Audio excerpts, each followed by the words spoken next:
Assalamualaikum warahmatullahi wabarakatuh.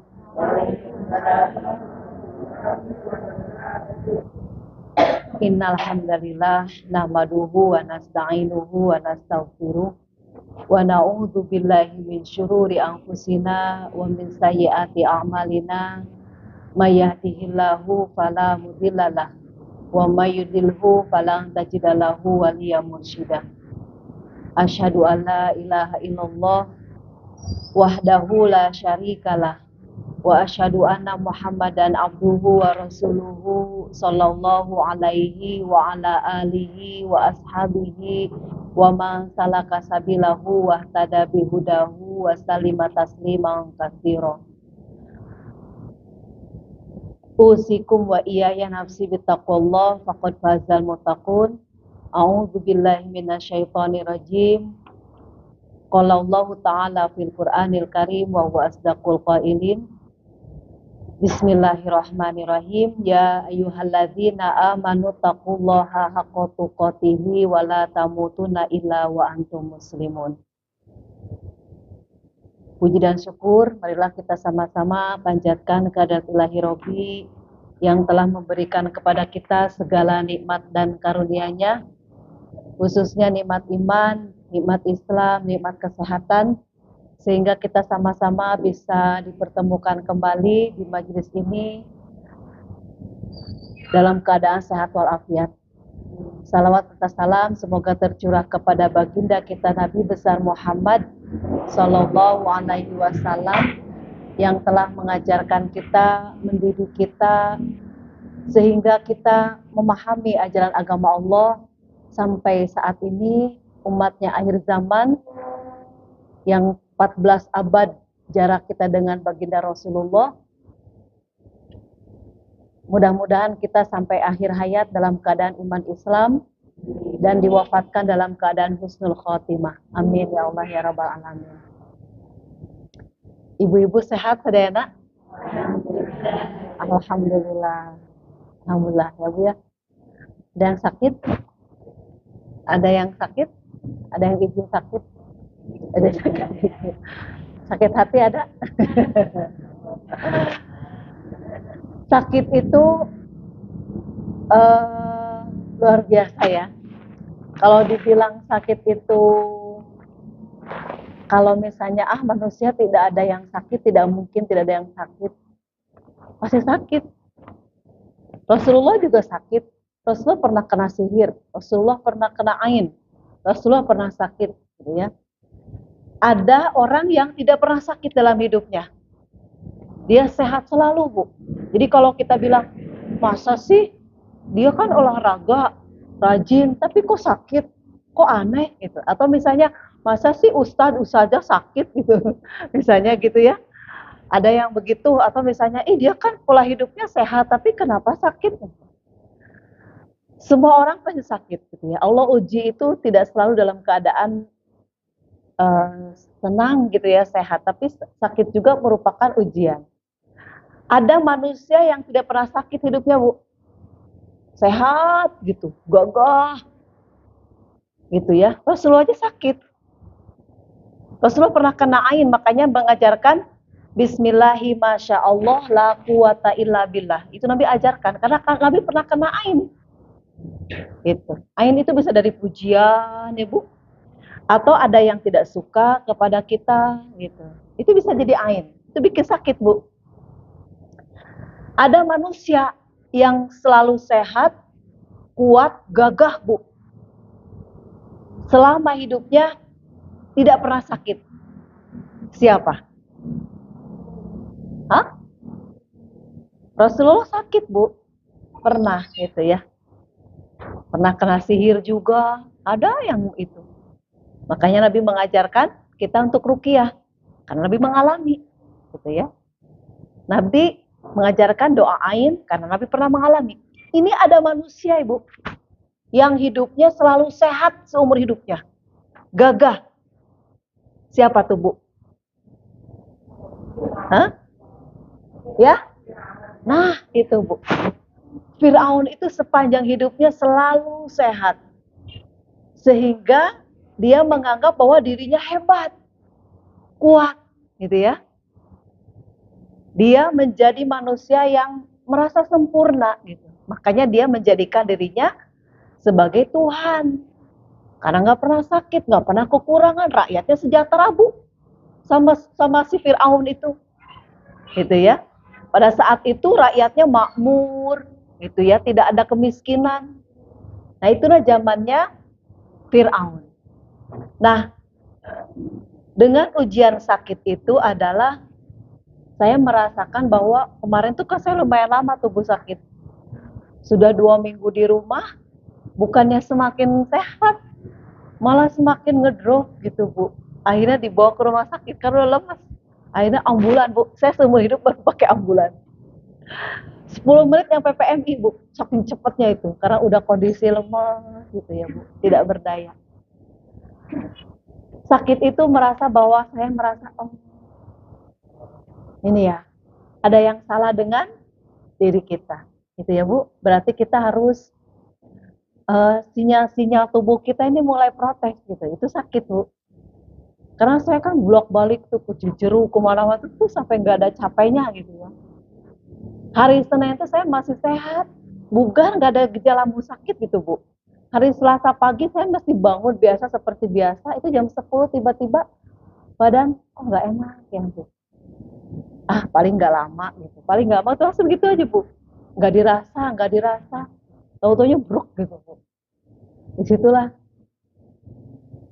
pada saat itu kita baru merasa gitu ya bahwa dengan sakit itu saya hanya saking kemarin itu agak lumayan lama gitu ya, Bu. Saya bilang, ya Allah, kalau mau diambil berarti saya sudah dalam keadaan mudah-mudahan saya sudah menjadi manusia yang baik di hadapan-Mu ya Allah.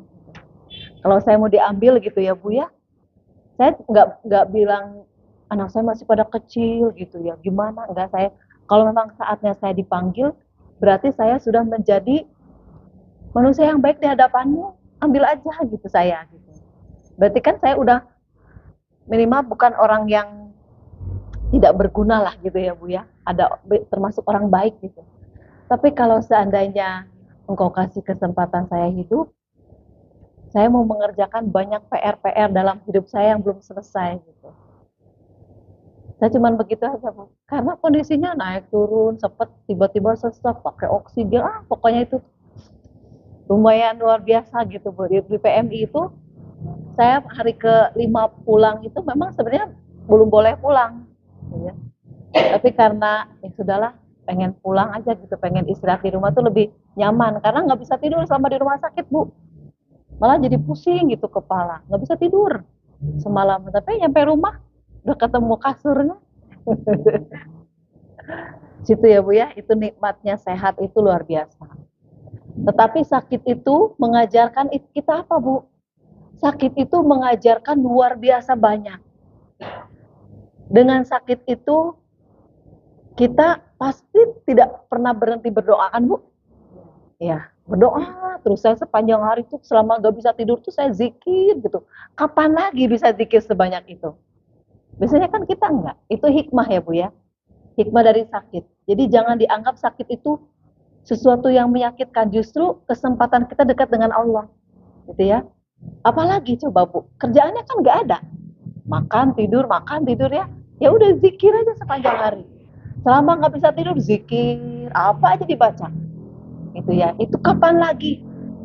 Dan itu waktu yang sepanjang hidup saya yang paling banyak zikir ya ketika sakit gitu, Bu. Kalau kita aktivitas kan nggak begini.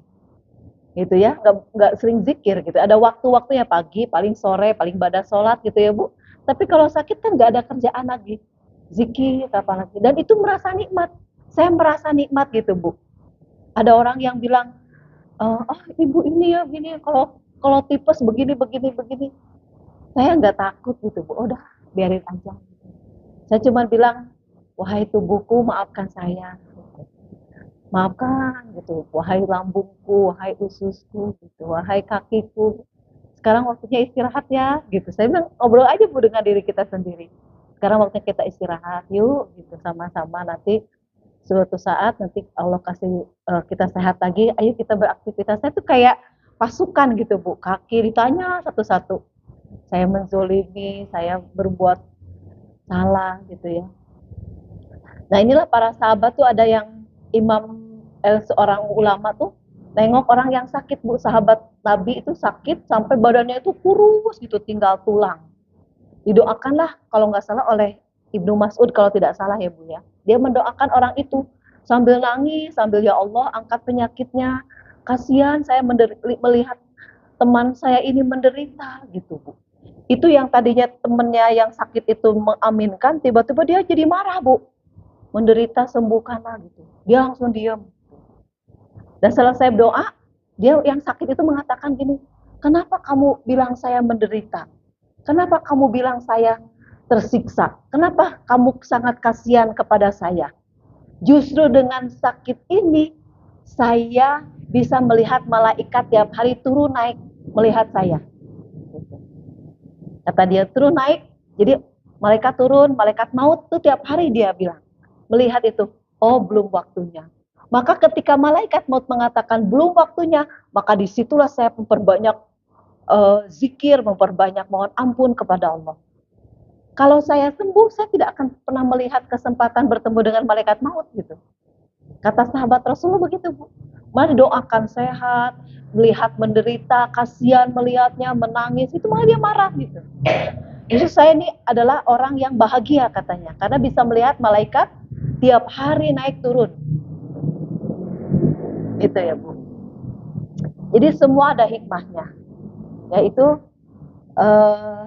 nikmat sehat pasti lebih enak ya Bu ya.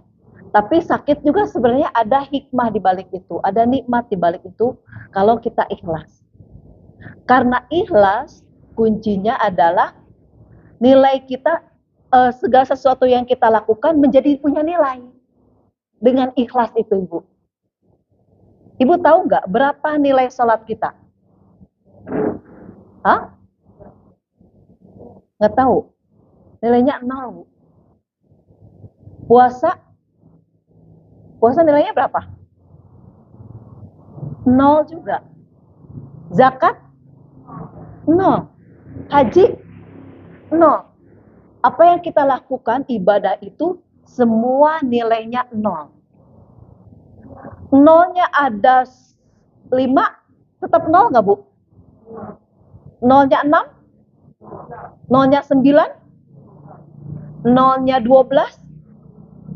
Maka ikhlas itu nilainya 1.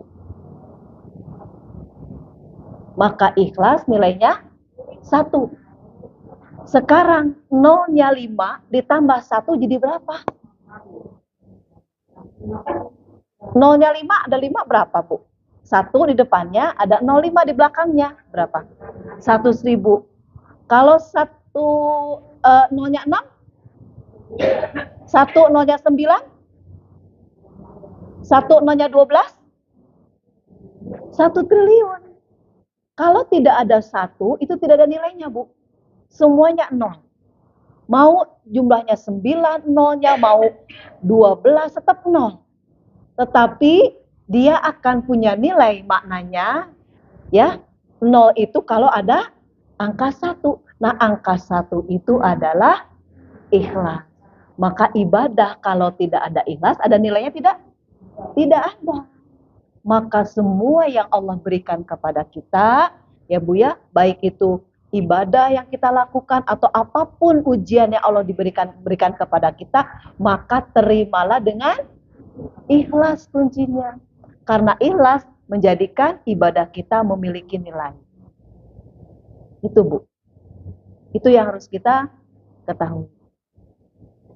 Selanjutnya kita mau belajar tauhid kan Bu ya? Tema kita tentang apa Bu? Pembuktian cinta. Aduh, luar biasa nih Ibu nih. Cinta-cintaan. Maka hidup kita ini harus punya tujuan Bu. Hidup kita ini harus punya tujuan. Ibu punya tujuan nggak? Hah? Apa? Ayo, tujuan Ibu apa? Tujuan hidup Ibu? Pengen masuk surga? Pengen masuk surga, Bu? Tujuannya apa? Bahagia dunia akhirat. Tujuan hidup kita ada yang pengen bahagia dunia akhirat, ada yang pengen masuk surga. Paling banyak pengen masuk surga nggak, Bu?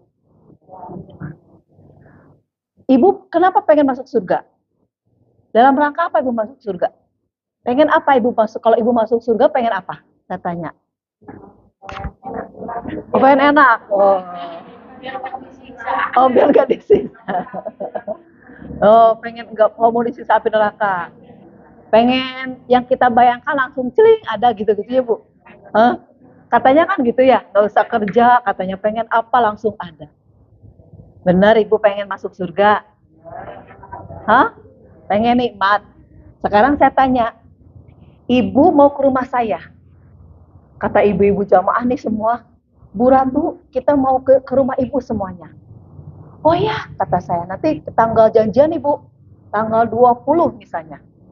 Mau di rumah Ibu, kalau bisa kita mau nginep jamaah. Oh ya, rombongan. Nah, saya sediakan tempat gitu, ber-AC, segala macam makanan sudah saya siapkan penuh gitu Bu. Terus kemudian ibu-ibu nanti kalau mau jalan-jalan, saya sediakan mobil. Kalau ibu-ibu butuh belanja, saya sediakan juga uangnya. Nih kata saya nih Bu, wah senang kan Bu. Nah, datanglah ibu ke rumah saya pada waktunya tanggal 20. Terus tiba-tiba orang yang di rumah saya ngasih tahu, ibu-ibu terima kasih sudah datang di sini. Silahkan menikmati fasilitas yang sudah disediakan oleh Bu Ratu. Ini kamarnya, wah bagus misalnya. Ini AC, semua ber-AC. Ini tamannya, ini buat barbekyuannya gitu. Misalnya, terus itu lapangan kalau mau olahraga, mau berenang misalnya. Rumah saya itu kayak layak misalnya Bu ya. Kalau mau jalan-jalan, ini mobilnya. Bensinnya, supirnya sudah disediakan. Termasuk uang sakunya masing-masing sudah dikasih. Tapi mohon maaf, Bu Ratunya tiba-tiba mendadak ada acara. Ya, entah 1 hari, entah 2 hari. Ya ibu-ibu kan di sini masih 1-2 hari ya. Nanti mudah-mudahan bisa ketemu gitu. Oh iya. Sehari ibu-ibu jalan-jalan enak. Hari kedua ternyata Ibu Ratu belum bisa datang misalnya. Masih ada acara. Sampai waktunya ibu pulang, bagaimana perasaan ibu? Nah, ibu bilang kan, ya tujuan kita kan kesini pengen ketemu Bu Ratu, pengen ngobrol-ngobrol gitu ya. Terus, sebenarnya ada sesuatu, ada banyak hal yang perlu kita diskusikan atau tanya jawab. Ya, emang enak sih, tapi nggak ketemu sama Bu Ratu. Tahu gitu, kalau memang Bu Ratu nggak ada, tiba-tiba ada acara, ditunda saja. Dijadwal ulang, kan jadi sama-sama enak. Kecewa kan ibu pulang, emang menikmati fasilitas yang berikan, tapi nggak ketemu saya. Nah, jadi itulah kalau ibu tujuannya masuk surga.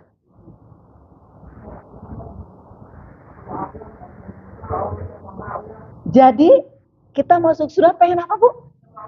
Itu tujuan kita. Pengen bertemu dengan Allah yang menciptakan kita. Coba ibu lihat Allah di aglonema. Ada berapa jenis Bu?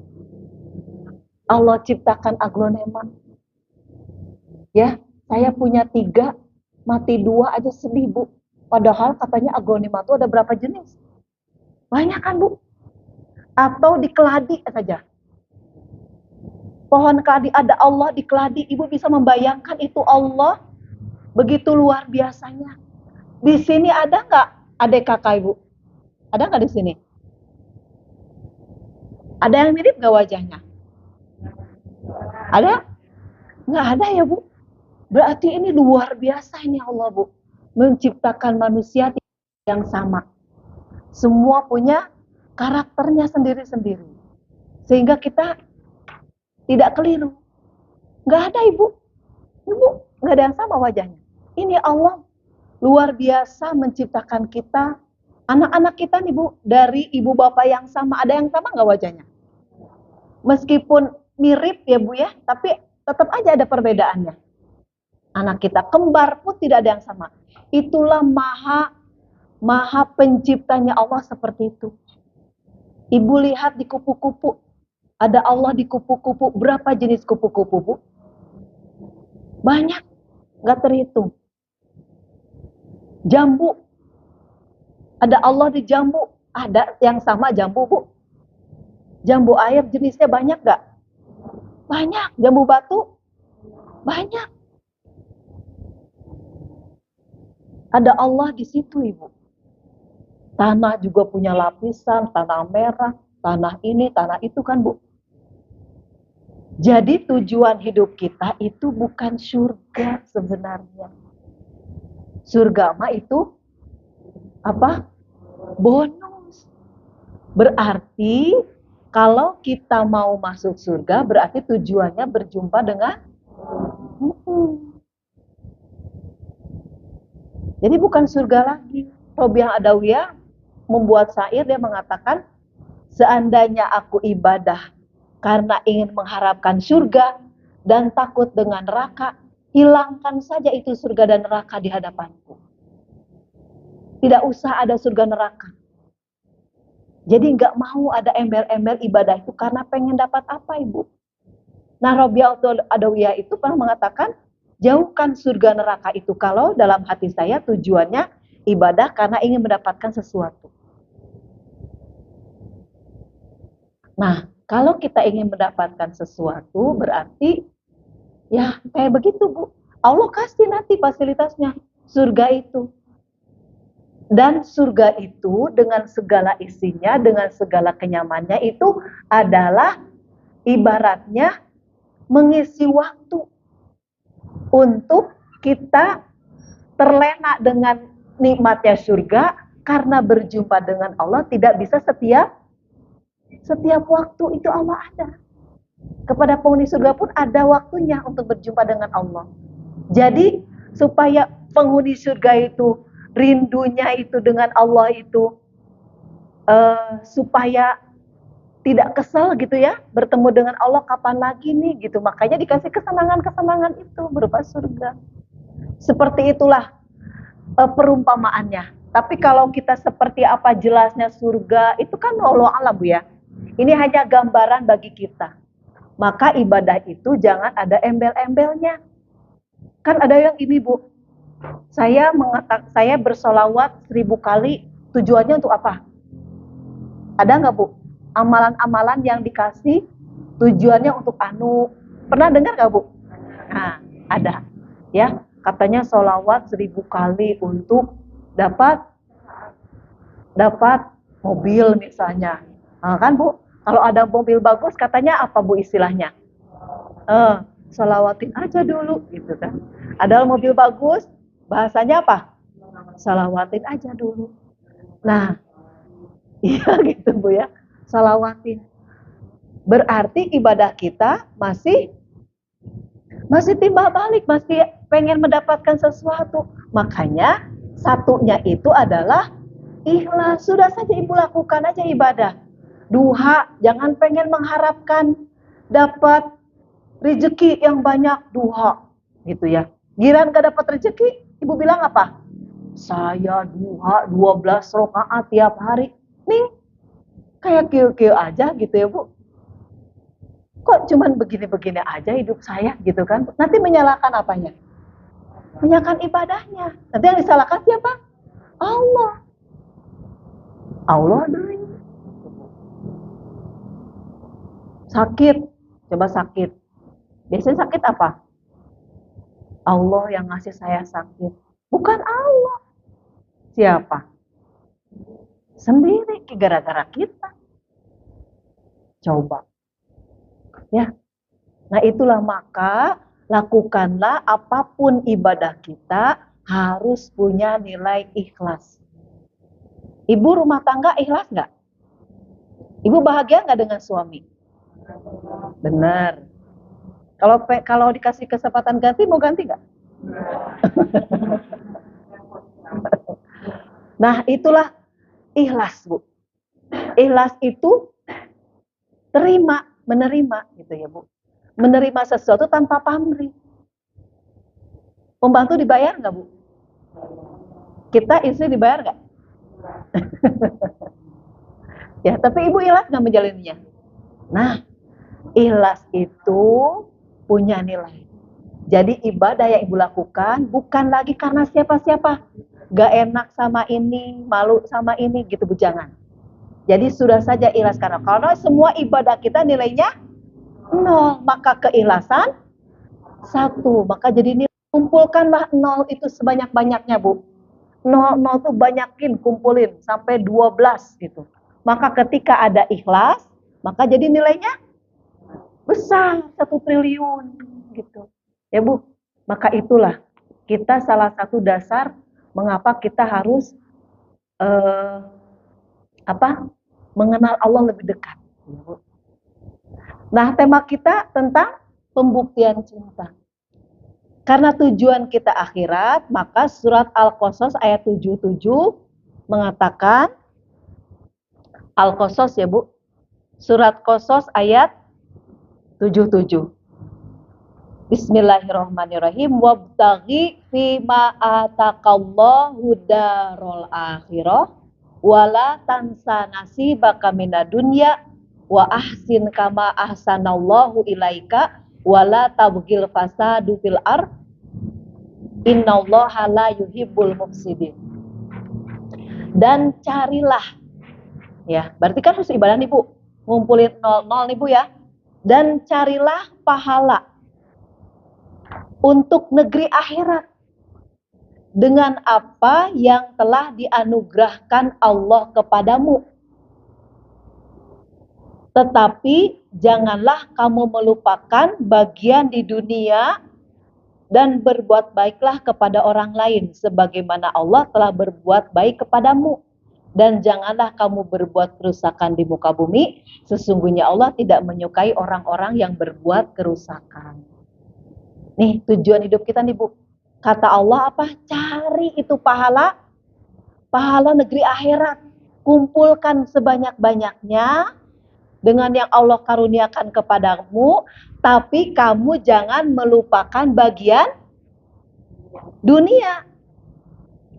Kenapa, Bu? Karena dunia menjadi ladang kita untuk pulang kita.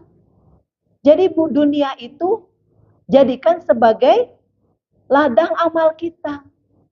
Kan kita malah, saya capek, lelah, kecewa dengan dunia gitu ya, Bu, ya.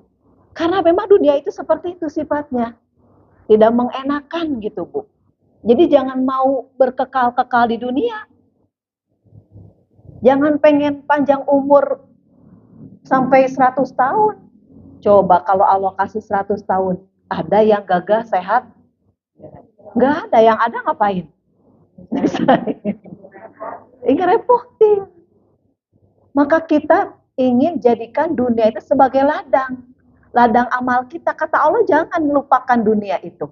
Karena dunia tempat kita berbuat baik di situ. Berbuat baiklah kamu kepada orang lain. Nih, ngumpulin 0 ini, Bu. Ingat ya, Bu, ya. Tujuan kita di dunia untuk apa, Bu? Bekal kita pulang nanti ke akhirat. Dan orang yang berani pulang, orang yang sudah punya bekal. Ibu mau diambil sekarang oleh Allah? Enggak. Kenapa? Karena belum. Nah, sekarang gini, Bu. Ibu mau mudik ke Surabaya. Punya uang 1 juta, berani nggak? Enggak. Minimal berapa, Bu? Ada orang Surabaya? 5 juta cukup nggak? Pas-pasan.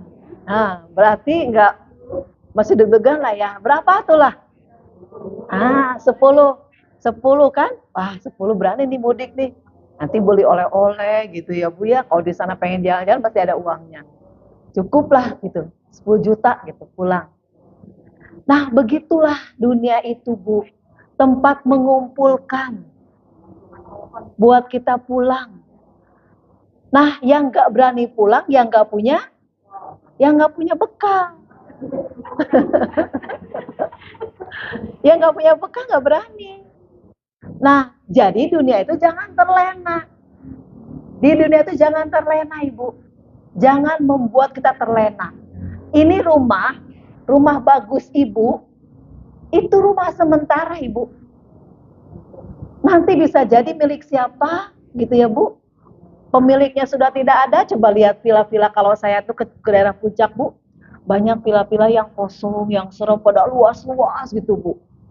Ketika waktu kita di warung nunggu gitu, itu villa punya siapa itu luas ya. Iya itu tuh dulu punya mantan menteri katanya, si warung itu Bu. Tapi udah meninggal. Anak-anaknya nggak mau ngurusin, itu rumput setinggi-tinggi itu. Pengen dijual tapi belum ada yang beli, belum ada yang mau. Ya berarti sementara itu punya itu tuh sementara punya rumah. Suami kita sementara nggak Bu? Sementara. Kalau diambil kira-kira ganti nggak? Nggak ada yang ganti ya Bu. Ya, berarti suami kita juga sementara. Rumah kita sementara, kendaraan kita sementara. Maka yang sementara itu jangan sampai melekat. Kenapa bikin sakit?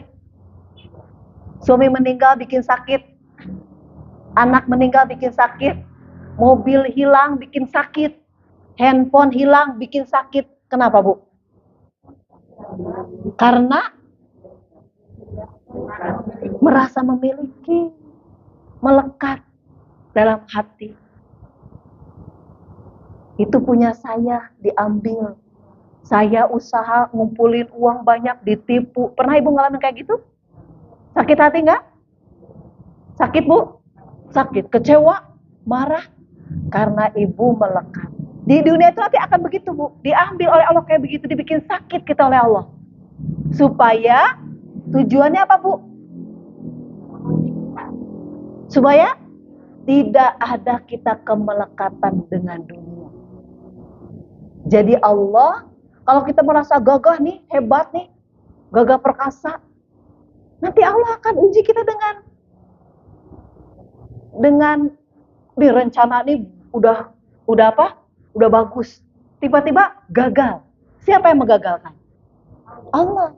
Karena Allah ngasih tahu kepada kita, kamu gak berkuasa.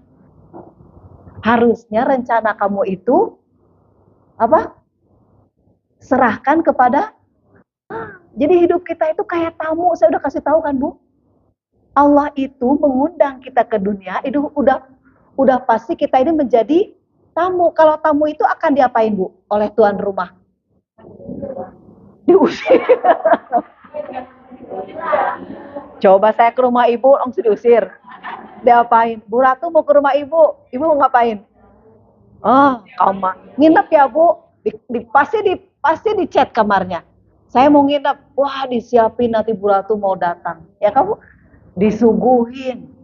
Gitu kan? Kesukaannya apa? Seminggu sebelum datang aja pasti udah mikir.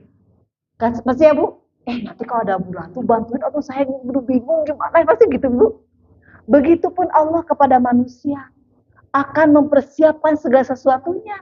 Jadi jangan saya lelah ya Allah. Saya capek, saya kecewa. Ayo atuh pulang. Mau nggak? Nggak berani pulang karena belum punya bekal. Iya disuruh pulang nggak mau. Sekali sakit, aduh, penyakit datang, wah mati nih, gitu kan? Jadi dunia seperti itu Bu kita menyikapinya. Suami, jangan ada kemelekatan dunia dengan hati. Karena Allah memandang apa Bu? Karena Allah memandang kepada diri kita apanya Bu? Hah? Apa? Hati. Karena Allah memandang kepada kita adalah hati. Jadi Allah pandang siapa Bu? Bukan pangkatnya, bukan jabatannya, bukan keturunannya, bukan kedudukannya, tetapi Allah memandang hati. Sekarang tanya, hati kita penuhnya dengan apa? Kemelekatan Ibu dengan apa? Dengan dunia. Ada seorang bertanya kepada Ali bin Abi Thalib, wahai Ali, saya itu sudah namanya dunia udah kecil bagi saya. Rumah buat apa? Rumah lah nggak penting. Kendaraan juga nggak penting. Usaha, jor-joran nggak penting. Saya mau ibadah aja. Mau tinggalkan dunia. Saya mah hidup saya untuk ibadah aja dah. Nggak mau saya mobil itu. Udah ada dia pulang tuh, Bu. Ketika sahabat menanyakan, wahai Ali, hebat ya dia. Sudah nggak mau rumah mewah, udah nggak mau dunia, udah nggak mau kerja, udah nggak mau, kayaknya dibayar juga dia mah nggak mau gitu. Pengen akhirat aja, dunianya nggak mau, kendaraan juga nggak mau. Kata Ali apa, Bu? Ketika dari mulutnya keluar tentang dunia, maka hatinya masih berisi dunia. Kata Ali bohong. Yang diomongkannya kan gak mau rumah, padahal dia pengen. Gak mau kendaraan, padahal dia pengen. Gak mau usaha uang banyak buat apalah. Tapi yang diomongannya uang. Berarti dalam hatinya dunia. Jadi mengejar dunia itu kayak gitu, Bu.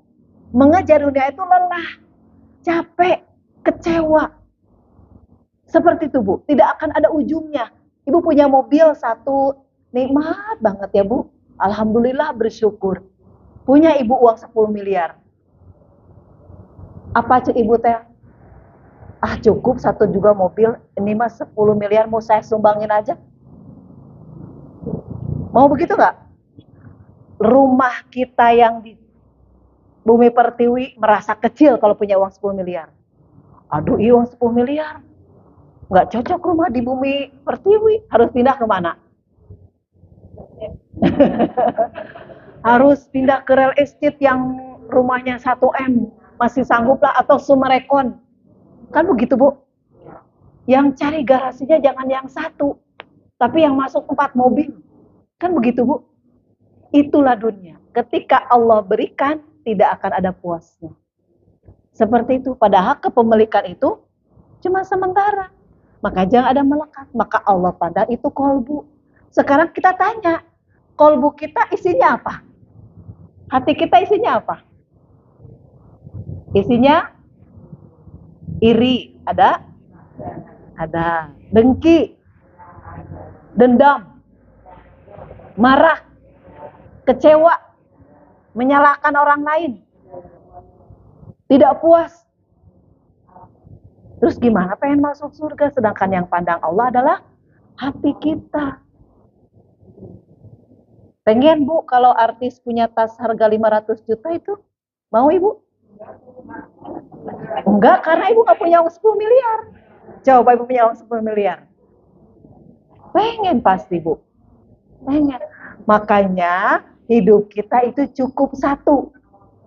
Tadi, Bu, ibadah kita harus dengan punya nilainya dengan apa? Dengan ikhlas.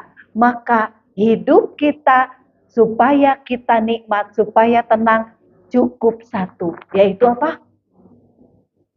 Yaitu apa, Bu?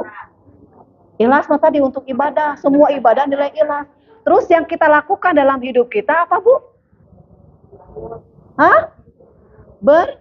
Bersyukur. Udah itu aja, Ibu. Jadi manusia mah jangan ngeluh. Sakit bersyukur. Punya uang hari ini, alhamdulillah ada buat belanja. Besok gak usah dipikirin. Makan apa besok? Makan angin. Kita mau mikirin yang belum terjadi. Katanya kita mau cinta. Ini mau pengen pembuktian cinta. Tapi begitu. Bingung, anak kita masih SMP. Tiba-tiba tetangga kita masukin kuliah. Berapa masuk kuliah ke sana? 60 juta. Aduh, langsung stres. Kumaha, ini nasib anak saya masih SMP. Sekarang 60 juta. Mungkin 4 tahun lagi 100 juta. Aduh, gimana? Dipikirin dari sekarang. Jadi, kan kita tuh gini bilang, makanya bilang ke Allah gini, Bu. Saya tamumu ya Allah, gitu, Bu.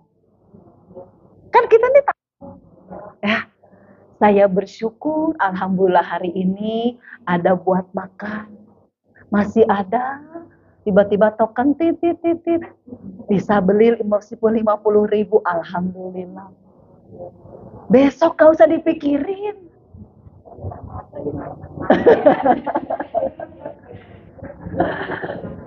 Makan apa? Ya, 100.000. Besok makan apa? Ibu yakin besok masih ada? Yakin ibu masih ada? Banyak gak yang tiba-tiba, "Hah, tadi kan ngobrol, kok tiba-tiba?" Ah, Bu. Jadi untuk apa dunia itu kan tadi begitu, Bu. Kata Allah, ladang. Pulang kehidupan kamu tuh akhirat. Carilah pahala untuk akhiratmu dengan menggunakan dunia sebagai ladang untuk berbuat baik. Gitu, Bu. Jadi tugas kita apa? Bersyukur dan berbuat baik dalam Al-Quran surat Qasas ayat 77. Hanya itu, Ibu. Gampang nggak? Gampang nggak hidup kita? Kenapa Ibu masih mengeluh? Ibu pandang, Allah memandang kolbu kita mengeluh, kecewa, sakit hati.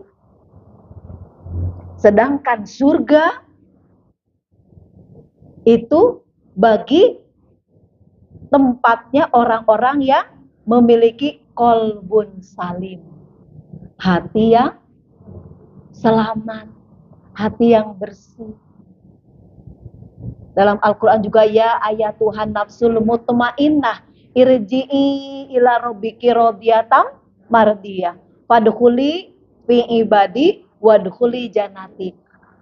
Ya ayat wahai orang-orang yang mutmainnah, apa Bu? Hatinya tenang. Orang lain beli mobil, panas gak kita? Perasaan kerjanya sama, tapi kenapa dia begitu? Nah kan Bu? Nah, gejolak akhirnya, tidak mutmainnah. Sedangkan Allah memanggil hanya hati-hati yang tenang. Jadi Allah memandang kolbu. Dan kita mah cintanya kepada siapa tuh? Cintanya kepada, nah, kita kemarin kan udah diajarkan zikir la ilaha illallah. La ilaha artinya tidak ada sembahan illallah. Sembahan itu penerjemahannya adalah segala sesuatu yang mendominasi hati dan pikiran kita. Kan kita tidak ada sembahan kecuali Allah. Maksud kita kan begitu, Bu. La ilaha illallah, tidak ada sembahan kecuali Allah. Sedangkan sembahan itu penerjemahannya sesuatu yang mendominasi hati dan pikiran. Sekarang yang mendominasi hati dan pikiran kita apa? Anak, biaya sekolah, belanja, apalagi Bu? Kontrakan. Berarti sembahan kita Allah bukan? Ini kisahnya kayak gini aja Bu. Allah itu sesuai dengan prasangka hambaku. Ceritanya ada seorang tukang pemulung. Tukang pemulung itu dia keluar rumah, dia sesudah subuh itu dia berdoa gini, ya Allah, saya nggak minta apa-apa kepadamu, cukup saya bisa makan sehari 3 kali aja. Cukup bagi saya Allah, terima kasih. Dia nyari, sudah keliling komplek, belum ada tuh, rongsokan itu belum ketemu. Dia berdoanya ya begitu aja, ya Allah, saya nggak minta apa-apa, cukup bisa makan 3 kali sehari aja. Terus itu Bu, udah mulai jam 5 lebih, mendekati terang benderang, dia lihatlah sanyo di depan rumah. Pas dia lihat, pagarnya kebuka. Wah, ini saya udah sejam lebih jalan, belum dapat apa-apa. Ini bisa dijual. Dijual Ibu. Dia bongkar si sanyonya, ketahuan sama yang punya rumah. Ditangkap gak Bu? Diteriakin maling kan pasti. Dilaporkan ke polisi. Akhirnya diapain Bu? Orang itu dipenjara. Dapat gak makan sehari 3 kali? Di penjara dapat gak makan sehari 3 kali? Dapat. Dapat Bu. Nah begitu. Doanya begitu. Pengen makan 3 kali sehari. Dia mencuri, akhirnya dia dapat. Di penjara kan dikasih makan Bu. Ya, cukup diam aja di jeruji besi, teng makan gitu kan, antri, nanti siang gitu lagi, gitu kan Bu. Begitulah kita. Jadi minta kepada Allah itu harus yang banyak, yang bagus-bagus. Tapi sertakan Allah. Kita pengen usaha, libatkan Allah. Ibu dalam urusan anak, ya Allah titip anak. Ini anakmu, bukan anak kita, Bu. Ini anakmu, amanahmu. Mudahkan rezekinya Allah. Dia adalah milikmu, gitu, Bu. Semua titipkan kepada Allah. Suami, ya, ketika berangkat kerja, ya Allah, dia menjadi suami saya karena amanahmu. Titipkan saya dia kepadamu, ya Allah, terserah. Gitu, Bu.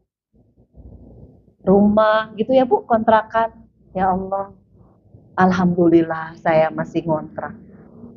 Orang lain mah hidupnya udah nggak bisa ngontrak. Tinggalnya di pinggiran sungai, berarti saya mah masih alhamdulillah masih bisa bayar kontrakan. Begitu, Ibu. Rumahnya yang tipe 21, alhamdulillah. Ya, Bu, orang lainnya masih ngontrak. Tugas kita begitu, Bu. Maka dunia itu kamu kejar tidak akan ada puasnya. Tetapi kalau dunia dijadikan sebagai ladang untuk akhirat, maka dunia mengikuti kita. Dunia mengikutimu.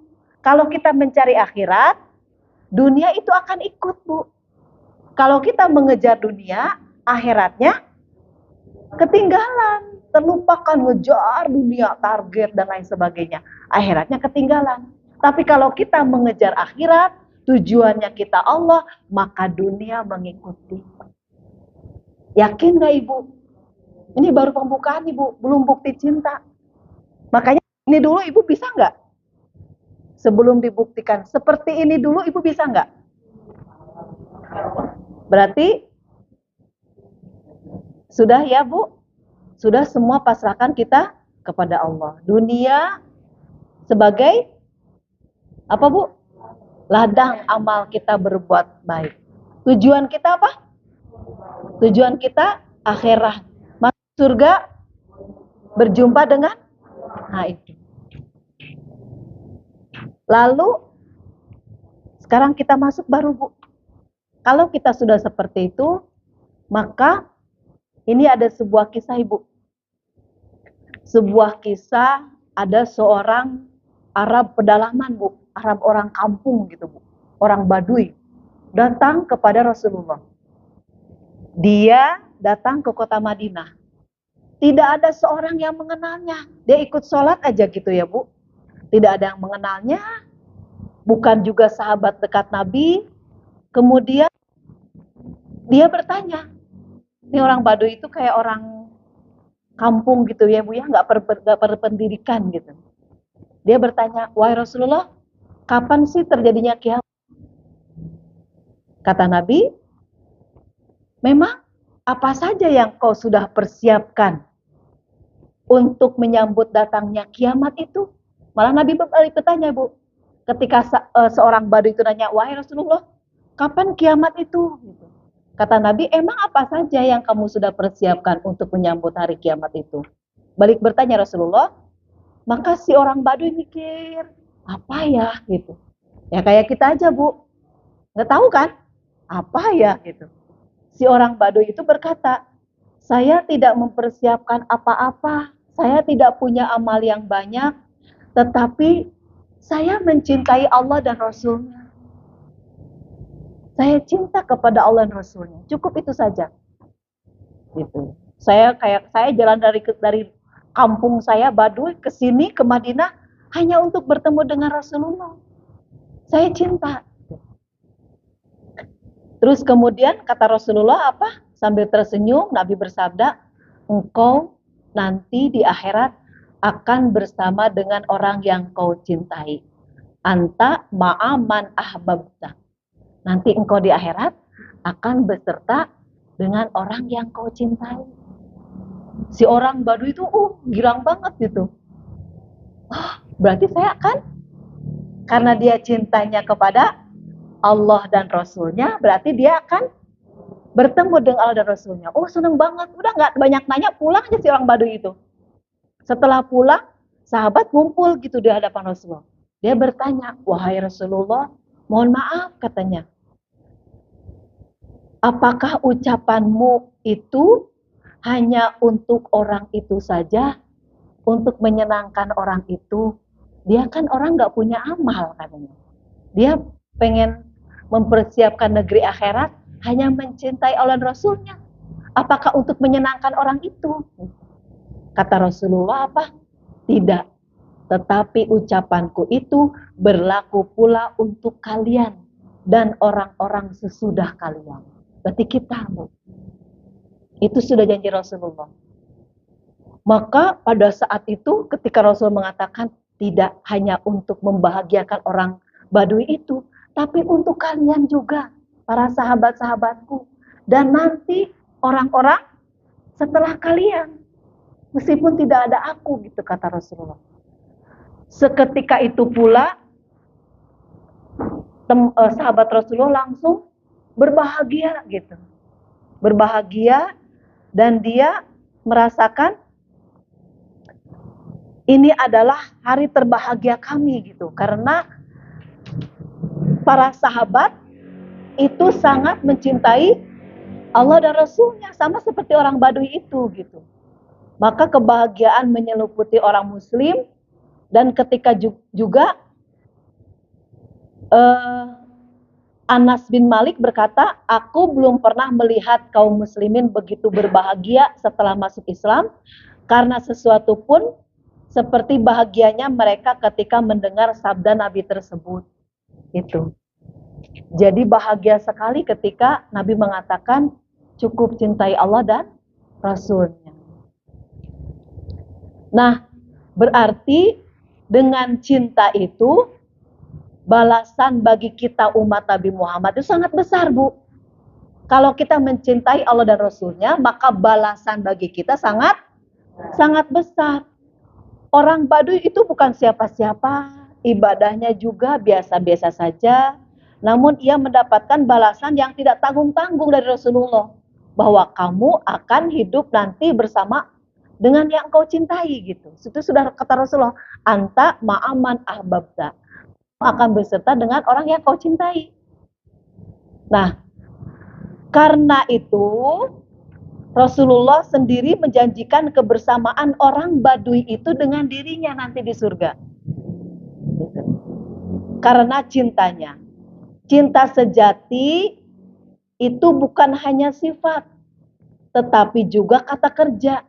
Cinta itu kata sifat atau kata kerja, Bu? Hah? Kalau kata sifat tuh gini, Bu.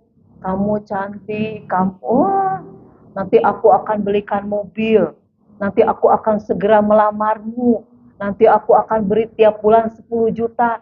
Tapi enggak ada buktinya. Kata Ibu apa itu? Hah? Apa? Oh, Ibu buat bunga-bunga kan? Pasti saya kasih rumah mewah 10 juta per bulan, akan melamar, tapi enggak ngelamar, enggak kerja. Kata Ibu apa? Boasting. Gombal kalau kata orang itu ya, bohong. Gitu. Bullshit, tukang tipu gitu kan. Akhirnya tinggalin sama kita kan. Enggak ada buktinya, setahun 2 tahun ngomong aja. Berarti cinta itu bukan kata sifat, tetapi kata kerja. Cinta itu butuh bukti, baru kita percaya. Nah, sekarang saya tanya, Ibu cinta kepada Allah? Cinta. Cinta Rasulullah? Buktinya apa? Buktinya apa? Kan cinta itu kata kerja. Ibu, menjalankan perintahnya.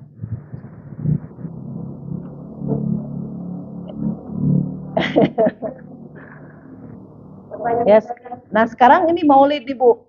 Nih, cinta kepada Rasulullah apa nih, Bu, yang Ibu lakukan? Ini maulid nih, Bu, bukan maulid bersolawat. Sekarang gini, Bu. Bayangkanlah ketika Ibu jatuh cinta sok sekarang. Membayangkan. Ketika Ibu jatuh cinta, di hati Ibu ada apa?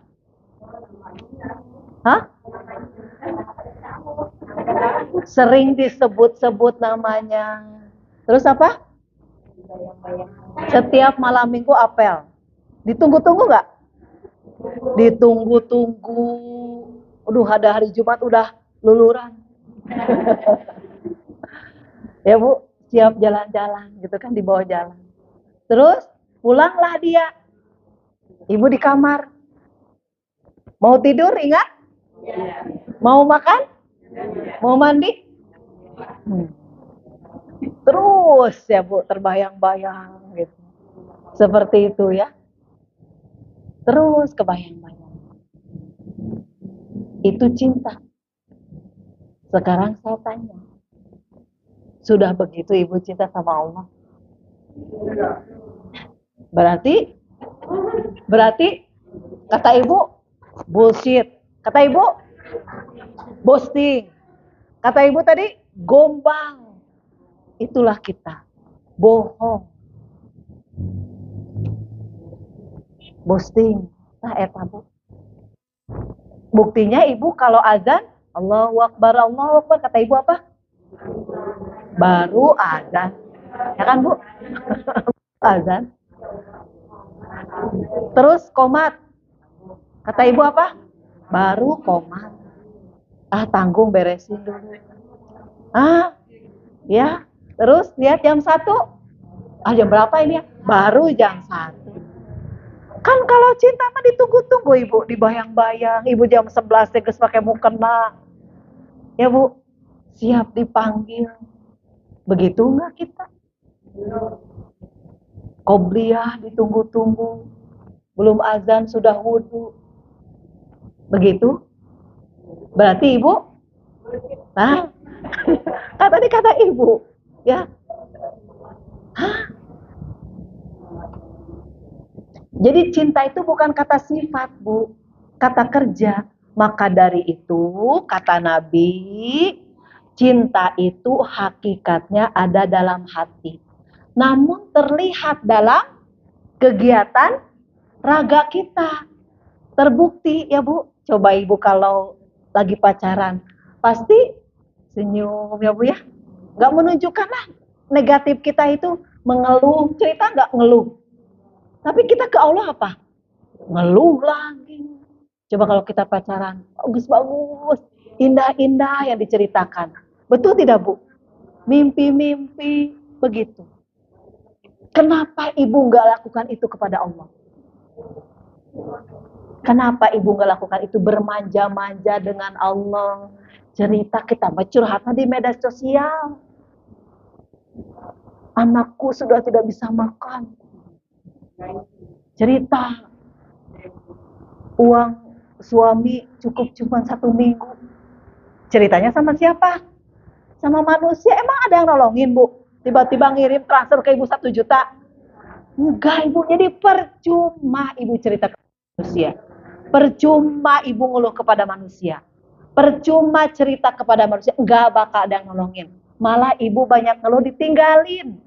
Saya tak mengeluh wae gitu. Ujung-ujungnya minjem gitu. Ya, nyelang heula deh buat beliin di Bu. Betul tidak? Ya, jadi Ibu karena cinta itu kata kerja, jadi Ibu bermanja-manja dengan siapa? Dengan Allah, ya Rahman, ya Rahim. Ya Bar, ya Kohar, ya Latif, ya Salam. Itu Bu.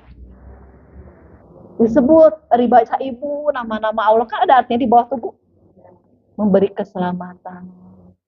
Ya, apa lagi Bu?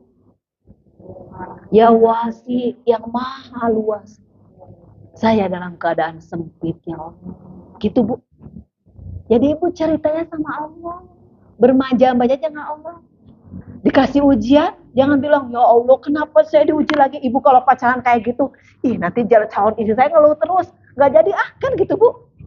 Ngeluh terus ditinggal. Jadi Ibu sama Allah, saya gak apa-apa ya Allah. Diuji apapun dengan diri saya yang Engkau berikan, saya apa-apa ya Allah. Yang penting Engkau jangan meninggalkan saya. Gitu Ibu sama Allah teh. Kita mengeluh kenapa ya Allah, suamiku diambil cepat-cepat gitu ya, di saat saya membutuhkan, kan diambil sama siapa? Sama yang punya.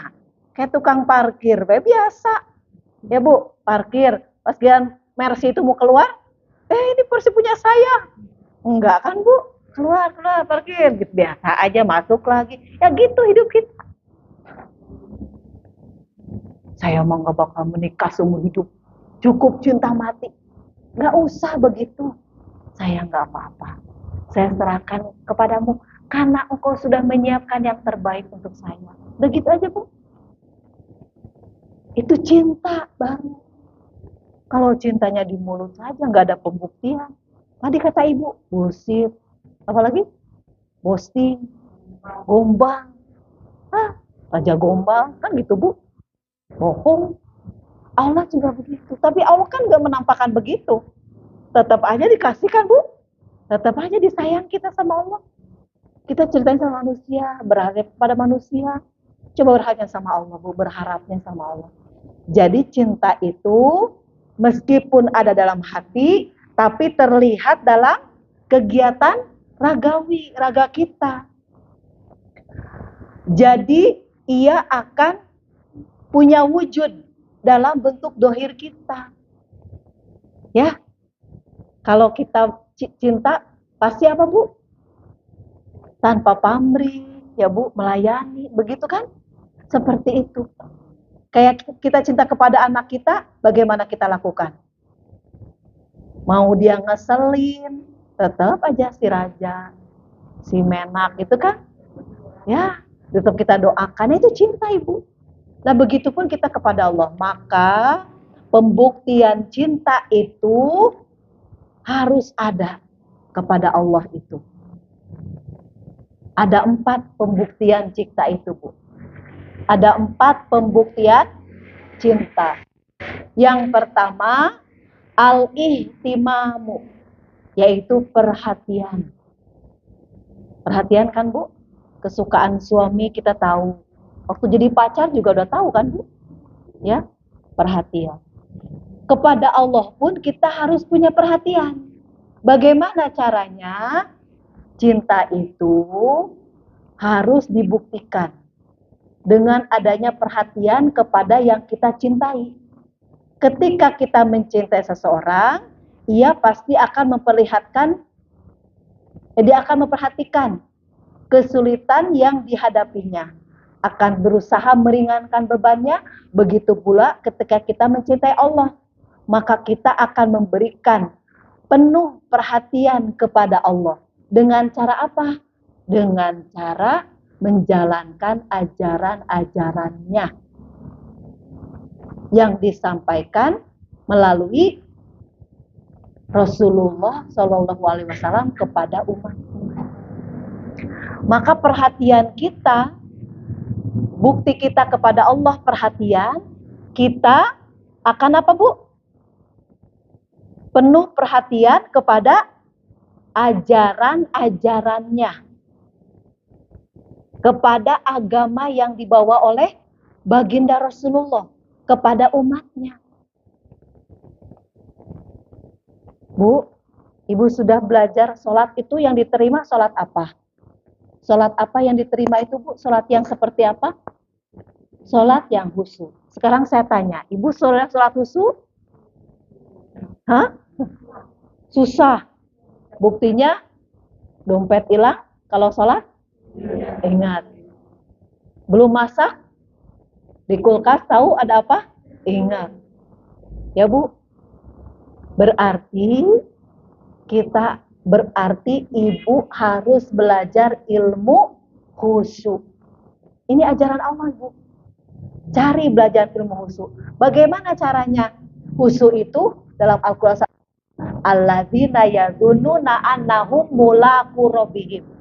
Orang khusyuk itu dia meyakini bahwa ketika sholat itu dia sedang melakukan perjumpaan dengan Allah. Jadi sedang 4 mata dengan Allah. Jadi Ibu kalau ngobrol sama saya, mungkin gak Ibu lagi 4 mata? Misalnya saya dipanggil Ibu, Bu siapa ini Pak? Namanya? Hah? Ibu Mami. Oh Mami. Mi, nanti ibu-ibu pada pulang semuanya, Mami ketemu saya ya. Nah, ayo. Kita ngobrol empat mata gitu. Berarti Mami orang spesial bukan? Yang lain kan nggak diajak. Mi, yang enak sambil ngopi yuk Mi. Gitu. Ayo nyari kopi yang enak. Cari ini. Empat mata ngobrol ya. Terus gitu Bu. Mungkin nggak nyeritain yang lain. Pastikan dari hati ke hati ya Bu. Curhat. Mami, saya lagi ada ini nih. Oh iya, pasti kan begitu Bu, akan husu dengan saya berdua. Seperti itu kita sholat. Sedang dipanggil Allah untuk menceritakan kamu punya masalah apa, kamu punya kesulitan apa, kamu kekurangan apa. Coba cerita sama saya, gitu Bu. Jadi sholat itu jangan disia-siakan. Dari subuh ibu sholat, ketika ada duhur, kata Allah gini, punya masalah apa kamu setelah subuh sampai menjelang duhur ini? Ceritakan kepada saya. Dari duhur nanti panggil lagi asar. Ada masalah apa dari duhur ke asar? Ayo beban itu ceritakan sama saya. Ayo kita curhat. Kan kita sholat pakai sajadah yang bagus kan? Pakai mukena yang bersih. Karena kita mau menghadap, mau curhat, mau enak Bu. Jadi perhatian kita seperti itu dengan Allah itu. Ya, puasa. Aturannya kan ada. Buka itu seperti apa? Kita makan kurma apa gorengan? Kayaknya gorengan lebih wajib daripada kurma. Ya, makanya beres lebaran, beres puasa, kolesterol, mencret. Ya enak tuh buka puasa nah. Itu tidak perhatian Bu. Itu nggak perhatian. Sakit, termasuk nggak kita memperhatikan diri. Allah kan titipkan jantung. Ini sakit jantung. Lambung. Kayak sakit mah. Makanya kalau sakit mah apa Bu? Memang saya salah ya Allah. Gitu Bu. Bukan, ya Allah, ujian apa lagi saya ini sakit lambung. Jangan. Memang saya salah ya Allah. Saya telat makan. Begitu makan yang pedas-pedas. Atau lambung protes Bu. Saya salah ya. Gitu Ibu. Mohon ampun ya. Itu Bu. Saya nggak apa-apa. Kalau sekarang saya sedang sakit. Berarti saya harus lebih perhatian lagi. Begitu Ibu. Itu Ibu perhatian dengan Allah. Jangan, ya Allah, ternyata biaya sekolah mahal. Cerita gini, ya Allah, anak itu sudah beserta rezekinya. Maka dari itu, datangkan rezekinya dengan caramu. Karena dengan cara kita kan nggak bisa. Ya Bu, emang kalau ada 20 juta bayar minggu depan ada Ibu. Terus Ibu sakit. Terus Ibu stres. Terus kepikiran. Bisa nggak Ibu? Nggak bisa. Makanya harus bayar 20 juta. Ya Allah, ini. Bilang aja sama Allah. Bisa nggak kayak gitu Bu? Ah masa? Cik Ibu teh. Bener tuh. Berarti cinta Ibu palsu. Meragukan Allah. Amaknya. Cik Ibu teh maknya. Ibu tahu nggak? Begitu saya sakit hari Selasa, karena ini saya baru anak saya masuk pesantren kan Bu, yang ini 9 juta, kakaknya dua-duanya 6 juta, harus daftar ulang 12 juta, adanya 9 juta masuk pondok. Di rekening saya tinggal 400.000 Bu. Di dompet saya 200.000. Karena saya udah mikir, oh nanti juga ada ngajar, ada ini, dapat lagi tuh Bu. Udah uang saya udah, yang penting anak-anak udah beres, semuanya kebayar. Tiba-tiba saya sakit Bu. 400.000 uang di rekening, bayangkan. Yang kerja di Cijeruk, kan saya ditawarin bangunan Bu. Bu ngambil aja dulu bangunan, nanti seminggu sekali bayar. Karena saya yakin ada uang yang masuk ya Bu, entah 500 atau 1 juta untuk bayar pekerja, untuk bayar bangunan. Kan lagi bagian bangun sholat Bu di Cijeruk. Saya pikir oh ada nanti. Begitu saya sakit seminggu udah 5,7 juta Bu yang harus saya bayar. Saya pikir nanti saya sembuh, seminggu lagi juga sembuh. Itu Bu, nggak taunya bukan sembuh. Malah saya masuk rumah sakit, itu uang cuma 400.000 Bu. Saya tiba-tiba saya harus, apa nih saya mikir, wah saya masih punya logam mulia lah 5 gram. Saya masukin ke dompet Bu, karena pasti harus bayar kan. Saya nggak punya BPJS Bu, bayangkan. Ada yang bilang, bawa aja ke RSUD, nanti dokter apa tuh pimpinannya itu udah menjamin katanya untuk ustadz-ustadzah masuk saja itu akan dipermudah katanya. Tapi dari rumah saya ke RSUD itu kan jauh Bu. Yang terdekat tuh PMI. Kata supir ambulannya, kasihan kalau ibu ke RSUD, belum nanti ada macet. Udah ibu ke PMI. Nanti masalah BPJS ibu nggak punya BPJS, nanti ada yang bagian kami yang ngurusin. Ibu tenang aja. Oh ada saya aja Bu. Kata saya pegang emas ini. Masuklah saya ke rumah sakit ke IGD Bu. Masuk ke IGD, kata saya mudah-mudahan nggak dirawat. Katanya ada yang cuma diinfus saja di IGD, sudah sehat pulang gitu Bu. Ternyata saya sudah jam 1 itu keputusannya harus dirawat, nggak boleh pulang Bu. Karena kondisinya lemas gitu ya Bu. Akhirnya udahlah. Ntar Bu tenang aja ibu masuk aja, nanti kita urusin. Ibu nanti ini pakai BPJS ya, mohon diurus 3 kali 24 jam. Harus selesai, kalau enggak selesai berarti ibu mandiri gitu. Oh iya nanti tenang Bu, ibu tenang aja masuk. Oh saya tenang aja Bu. Begitu hari ketiga, nah hari kedua tuh kan persyaratan ya Bu, terus fotoin rumah, kamar mandi kan gitu ya. Nah udah begitu hari ketiga saya ditelepon sama yang ngurusin BPJS itu, kebetulan suami lagi pulang karena jam pagi sampai jam 11 itu kan lagi apa namanya, nggak boleh ada pengunjung ya Bu. Suami saya pulang dulu ngambil baju kotor bawa pulang, beres dulu ibaratnya. Jam 10 saya ditelepon sama yang ibu mohon maaf, ibu mohon maaf, saya mohon maaf gak bisa memperjuangkan BPJS ibu. BPJS ibu ditolak katanya. Jadi ibu nggak bisa mendapatkan BPJS yang jam kesda apa-apa gitu, saya kurang tahu lah dia mau ngurusin. Mohon maaf katanya. Rumah yang dipoto yang dikirim itu kan dipantau dari Google Map katanya dari BPJS. Sama KTP ibu tuh nggak layak untuk dapat bantuan jam kesda apa-apa gitu.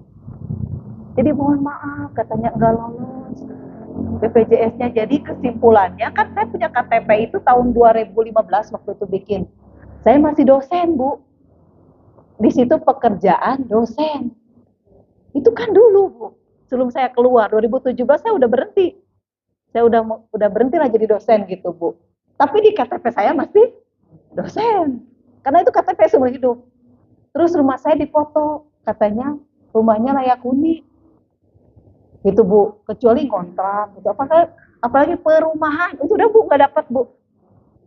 Ya, perumahan aja udah nggak dapat. Dilihat fotonya rumah saya tuh katanya layak huni.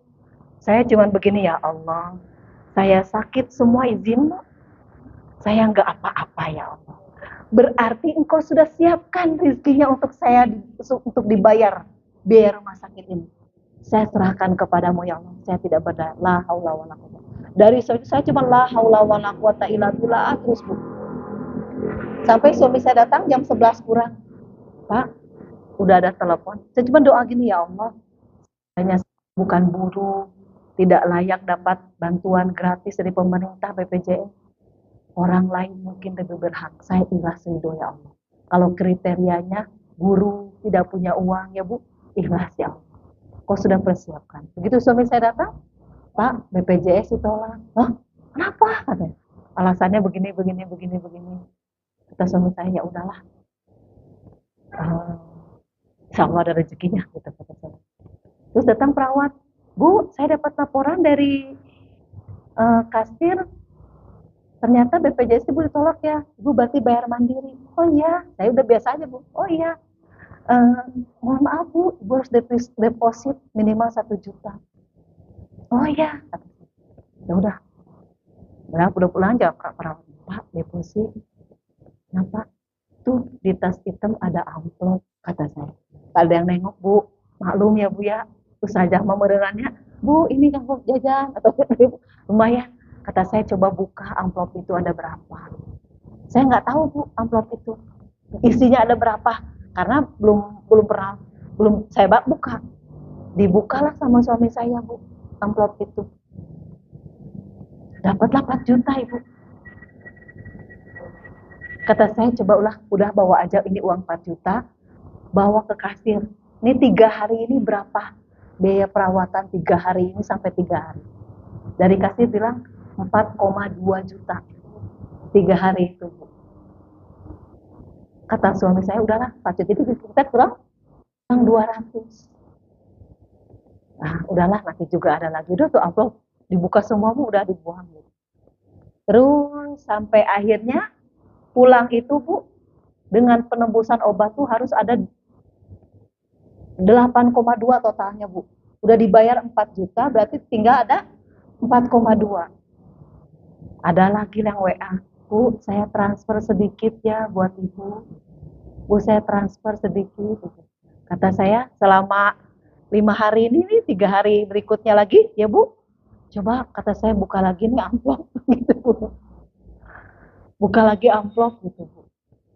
Sampai akhirnya yang dengan kata saya ini biar pakai transfer aja sekalian pakai m-banking. Ada yang transfer kata saya. Udahlah akhirnya saya pulang dari rumah sakit itu Bu, terbayarlah Bu 8,2. Kata suami saya, Bu, uang habis. Kata saya, pulangnya tuh pada duhur Bu, diizinkan tuh baru jam 1 baru boleh pulang. Jam 11 masih ada yang nengok, tak Bu jawab berarti Bu ya. Jam 11 masih ada yang nengok.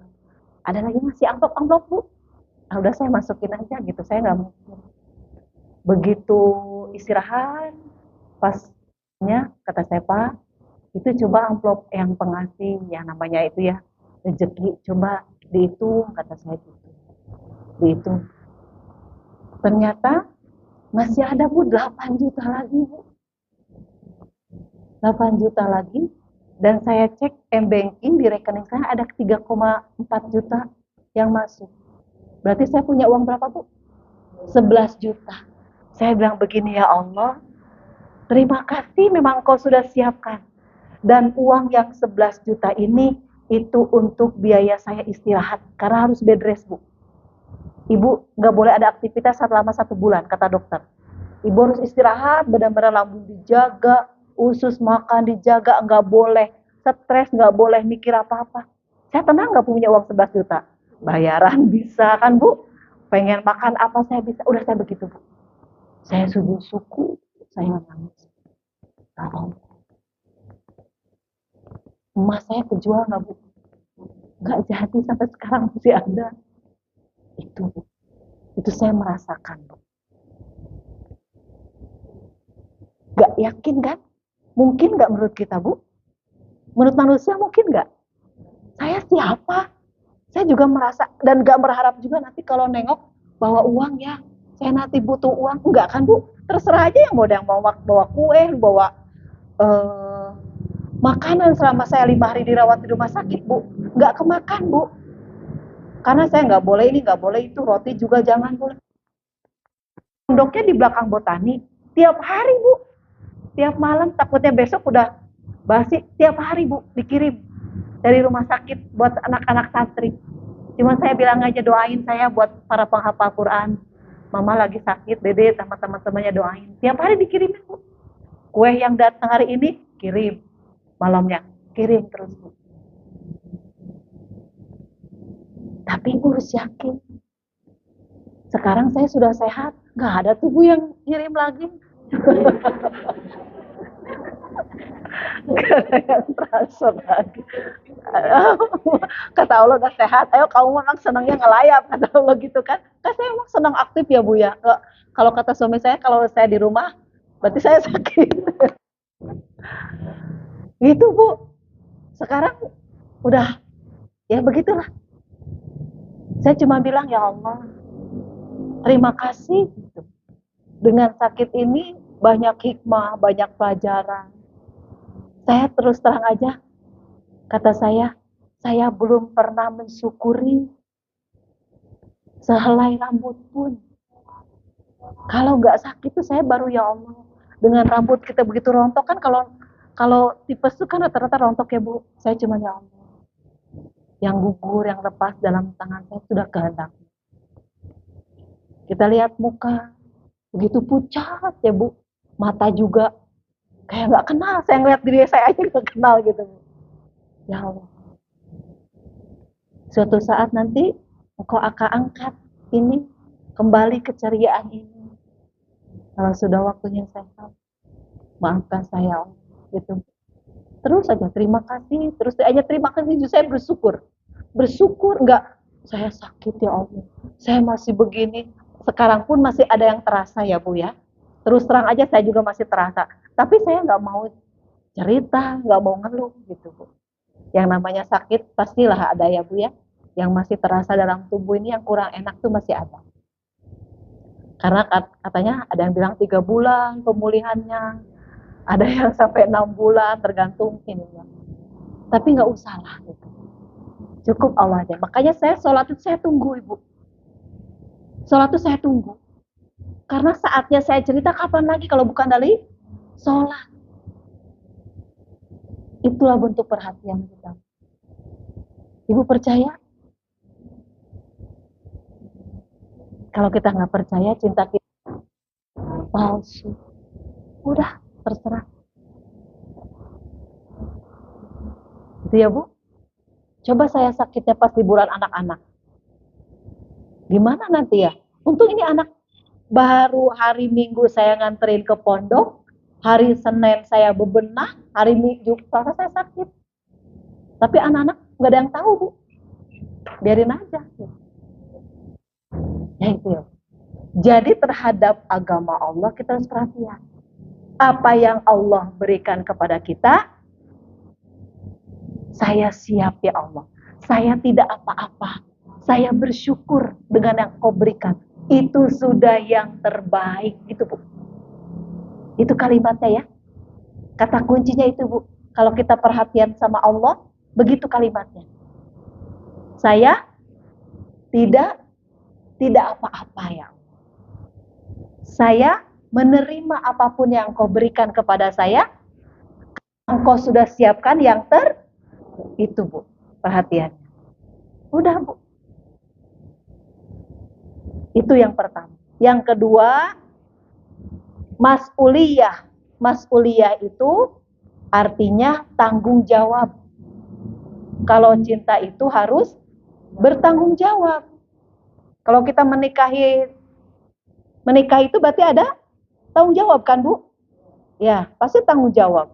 Maka kita harus melahirkan sikap tanggung jawab terhadap yang dicintai. Orang tua mencintai anaknya pasti dia bertanggung jawab untuk materinya. Pasti kan gitu Bu. Sekolahnya kita sudah persiapkan segalanya. Suami mencintai istri akan bertanggung jawab untuk kesejahteraannya, ya rumahnya gitu Bu. Karyawan yang mencintai perusahaannya, dia akan bertanggung jawab kepada atasannya. Dia berkorban waktunya, tenaganya, pikiran. Nah, orang yang mencintai Allah dan Rasul-Nya, dia akan bertanggung jawab dengan mendedikasikan segenap potensi dirinya sampai Allah dan Rasul-Nya bahagia, ridho terhadap kita. Tanggung jawab gitu Bu. Dengan apa yang Allah bebankan kepada kita. Sebenarnya Allah tidak membebani kita Ibu. Ya. Jadi kita bertanggung jawab terhadap amanah Allah berupa suami, tanggung jawab. Maka berbuat sebaik mungkinlah kita kepada suami. Itu bentuk tanggung jawab kita kepada Allah. Jangan membanding-bandingkan suami kita dengan suami orang lain. Allah berikan anak kita, terima amanah Allah dengan tanggung jawab. Kita siap sepenuhnya mendidiknya. Jangan membanding-bandingkan anak kita dengan anak orang lain. Tuh, anak si ibu itu mah soleh. Sholatnya 5 waktu ke masjid gitu kan Bu. Hari ini anak mama menikedul, malas. Sama juga kita dengan mendoakan anak orang lain soleh, anak kita buruk, malas. Maka kita tidak bertanggung jawab kepada anak kita.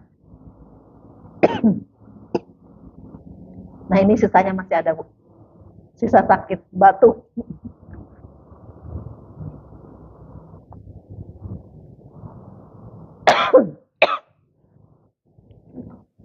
Nah gitu ya Bu. Jadi kalau cinta itu butuh tanggung jawab, ya Bu, kita kepada Allah, maka yang Allah bebankan kepada kita, maka kita siap apa Bu? Siap bertanggung jawab. Ya Bu, kita punya Allah kasih amanah kita mobil, alhamdulillah terima. Jangan bandingkan mobil kita dengan mobil orang lain. Allah berikan tetangga, ada yang baik, ada yang enggak kan Bu? Tetangga ada yang nyebelin enggak? Ada. Yang baik, terima jangan? Terima. Dengan tanggung jawab. Ya Allah, Engkau sudah mentakdirkan dia menjadi tetangga ke saya. Maka berikan saya kesabaran untuk menghadapinya. Jadikan sebagai ladang pahala saya untuk menghadapi orang seperti itu. Gitu Bu. Tanggung jawab. Jadi enak gak hidup kita? Enak. Tanggung jawab. Ya, apapun yang Allah kasih, ya Bu, terhadap segala sesuatu yang Allah titipkan kepada kita, maka menyikapinya dengan tanggung jawab. Dari situ karena kita bertanggung jawab, maka Allah dan Rasulnya bahagia. Atau kalimatnya adalah ridho. Kalau Allah dan Rasulnya bahagia, berarti Allah sudah ridho. Kalau ridho, kata kuncinya apa? Saya pernah kasih tahu ke ibu-ibu. Jangankan minta. Ibu pintar. Terbersit saja, Allah akan mengabulkan. Jadi jangan pikir surga itu nanti Bu, di akhirat. Surga itu di dunia sudah ada. Kan gitu Bu, terbersit, langsung ada kan Bu? Pernah nggak Ibu ngalami kayak gitu? Ibu teh hujan-hujan kayak enak ngejigana makan bubur kacang ya. Tapi kemana tiba-tiba tetangga, Assalamualaikum. Ada apa? Saya teh bikin bubur kacang banyak. Nih nyobain. Dan gitu Bu, baru terbersit. Pernah nggak Bu? Iya. Saya pernah gini Bu. Ya gitulah pulang sekolah. Enaknya kayaknya makan ini ya. Mudah-mudahan Mama udah lama nggak pernah masak ini. Begitu saya nyampe pulang sekolah, Mama saya bilang, tuh Mama masak ini. Hah? Itu seperti yang dipikirkan kita Bu. Jadi Allah sesuai dengan prasangka hambaku itu betul. Makanya ibu harus punya prasangka baik sama Allah. Supaya Allah ridho. Kan kita mah gak percaya. Piraku, eta mah meureun cerita Bu Ratu mungkin terjadi sama Bu Ratu. Saya juga gak menyangka Ibu. Karena saya juga gak menyangka. Malah saya memang sudah waktunya Mas ini harus terjadi.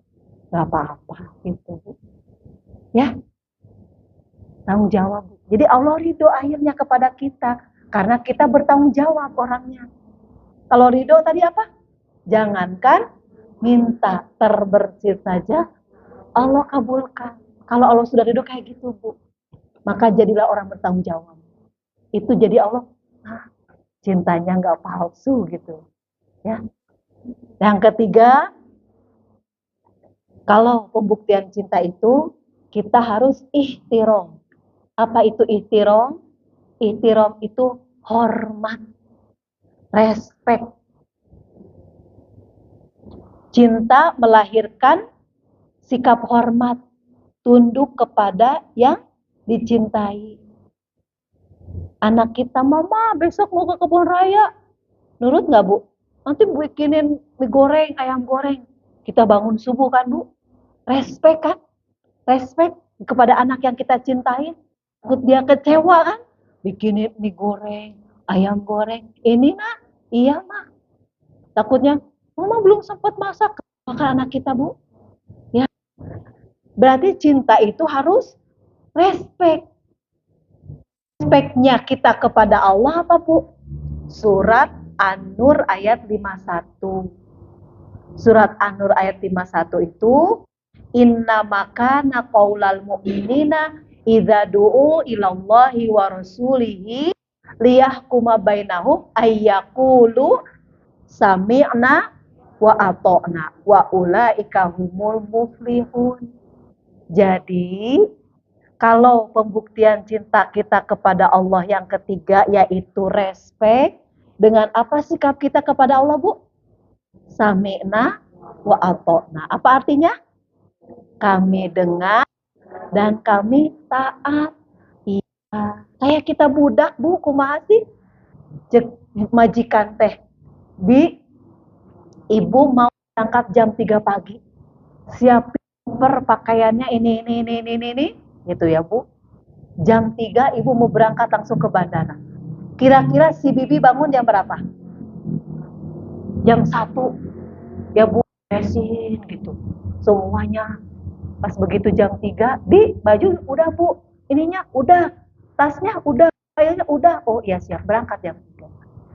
Terus misalnya si majikan mau berangkat jam 3 ke bandara. Si Bibi bangun jam 3. Ya, Bu, bangun jam 3. Baju beres Acan. Acan, iya kumaha. Aduh, telat kumaha tak kira-kira, Bu. Dicerekan. Terus nanti ujungnya dipecat. Atau misalnya kita punya si Bibi di rumah, gampang aja. Ada apa di kulkas? Ada ayam. Di ompornya, Itu si Bibi teh. Di ompor mah tanggal, Bu. Kudu ngulek, bumbunya banyak.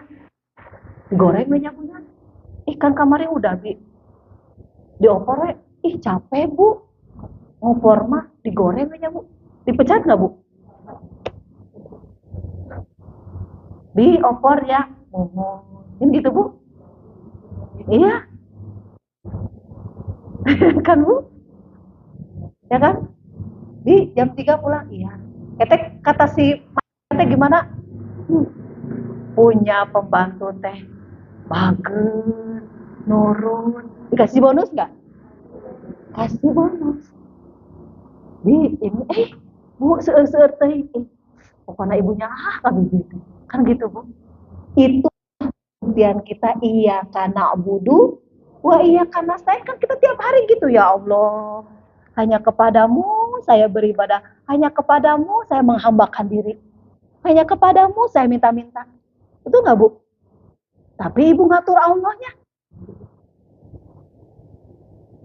Hidup kita kan ngatur Allah. Ya Allah, kenapa ujian kita ini berat? Itu, kalau menghamba, Bu, budak, terserah siapa? Terserah tuannya. Jadi ibu kalau dikasih ujian begitu, bilang apa, Bu? Siap. Padahal ibu teh capek.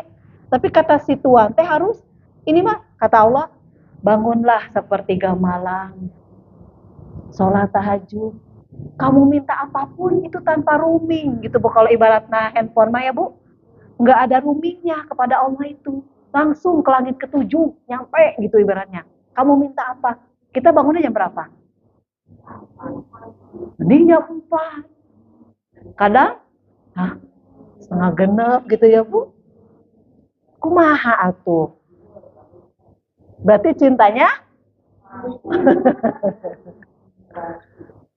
palsu deh. Ya, Bu, samina awatona bangun jam, iya. Bangun jam sholat duha, boleh 2, boleh 4, boleh 12, iya. Jangan, ya Allah, kok saya 12? Bener, kamajikan gitu. Bu, pan BBT-nya bangun. Makanya tuh di pasihan bonus, senang nggak punya majikan digituin sama pembantu, diatur gitu. Hari kita ngatur Allah banyak. Ya Allah, kenapa begitu? Hidup teh. Maka pembuktian kita yang ketiga apa, Bu? Ihtiram, hormat, respect, sami'na wa ata'na. Iya, siap ya Allah. Mangga ya Allah. Insya Allah saya siap. Itu, Ibu. Suami ngeselin, nggak apa-apa ya Allah. Nggak apa-apa.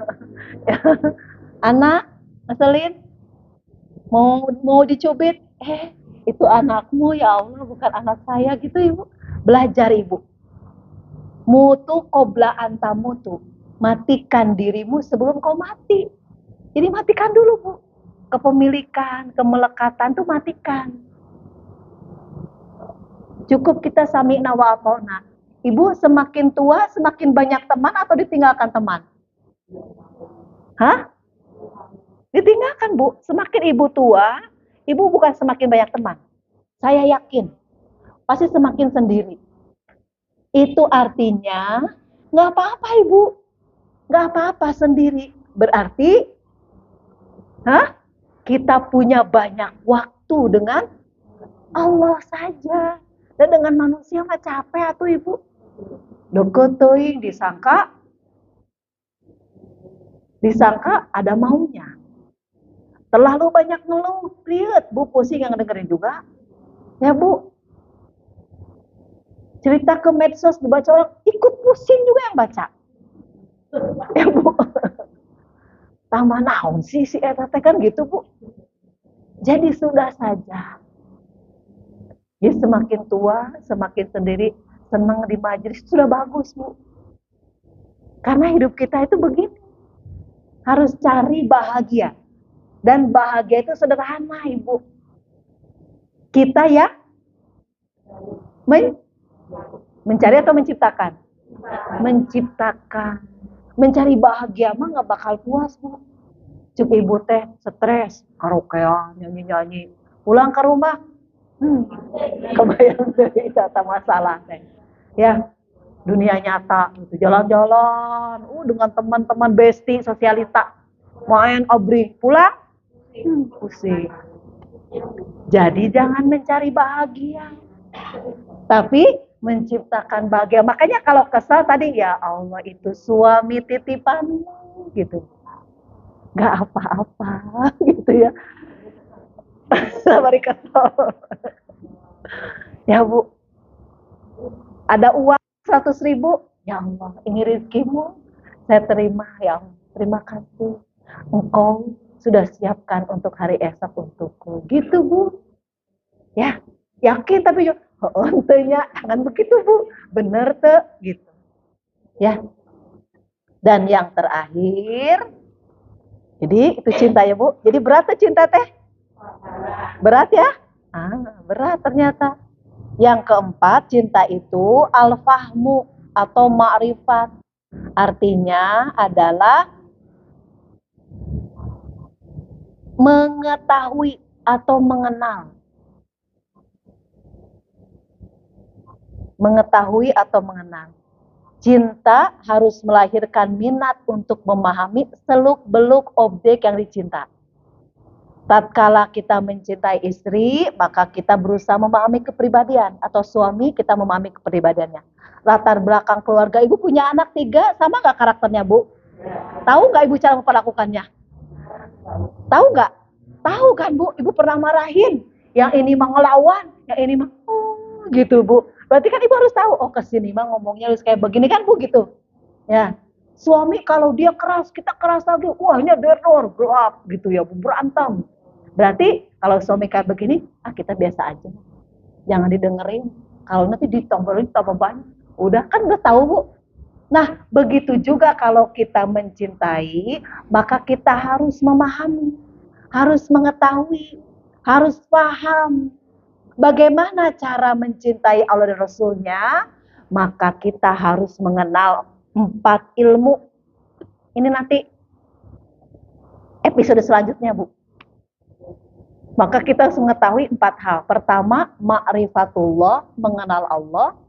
Yang kedua, ma'rifatul Rasul. Yang ketiga, ma'rifatul Islam, bagaimana itu Islam.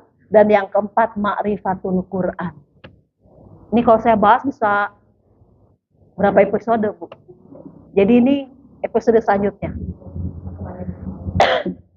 Minimal ibu terapkan itu dulu cinta. Selanjutnya ibu baru belajar ini.